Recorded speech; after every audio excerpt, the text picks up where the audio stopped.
Un hymne à la jeunesse pour ce 25e Forum des entrepreneurs. 3500 patrons et des jeunes ont participé à des ateliers avec un credo entreprendre. S'il y a 30 ans, les jeunes se rêvaient volontiers fonctionnaires, aujourd'hui ils se voient massivement créateurs d'entreprises. En invitant la jeunesse à partager ses expériences, l'UPE 13 a voulu montrer qu'elle savait flairer l'air du temps. Sur scène, on scrolle, influenceurs, créateurs de contenu, viralité, émotion à impact, taux de conversion, tout va à 100 à l'heure. Le média positif est passé du buzz au business. Créé voilà 5 ans par Hugues de Rosny, à base d'histoires positives, il a convaincu le monde économique d'y investir. Et aujourd'hui, en fait, les entreprises viennent aux médias positifs pour aller raconter leurs histoires positives, donc mettre en lumière leur marque employeur, leurs engagements RSE, leur mécénat culturel et sportif, leurs engagements aussi pour innover, pour créer le monde de demain. Donc aujourd'hui, en fait, avec les réseaux sociaux, les entreprises ont un moyen de diffusion énorme. Les réseaux sociaux d'aujourd'hui, c'est un peu finalement la télévision d'hier en termes de rayonnement. Par exemple, le média positif a 10 millions d'abonnés, on touche 28 millions de Français uniques par mois. Donc voilà, c'est un rayonnement qui est énorme et vous avez aussi un ciblage qui est très intéressant.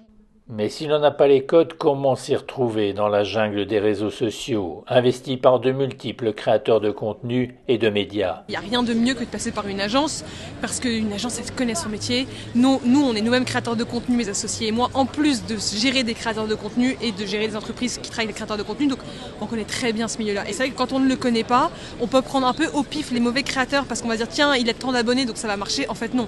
Il y en a qui ont beaucoup d'abonnés dans certaines niches, il y a d'autres niches où c'est plus l'image qui compte. Et en fait, quand tu connais pas bien ce domaine, tu peux te tromper et donc investir un peu dans le vent. Des entreprises ont mis en avant le label de l'engagement social ou environnemental comme Colis Privé ou le domaine viticole de Bargemone, près d'Aix-en-Provence. Nous, on diffuse et on présente notre quotidien sur nos réseaux avec le storytelling qu'on met en place. Qu'est-ce que l'on fait pour, d'une part, mettre en avant notre terroir, nos vins, nos valeurs, et puis la possibilité, via les réseaux sociaux, de porter ce message. Donc on est très actifs sur Instagram, Facebook, TikTok et LinkedIn pour aller porter ce message, pour diffuser justement nos valeurs avec l'excellence, le partage et l'écologie.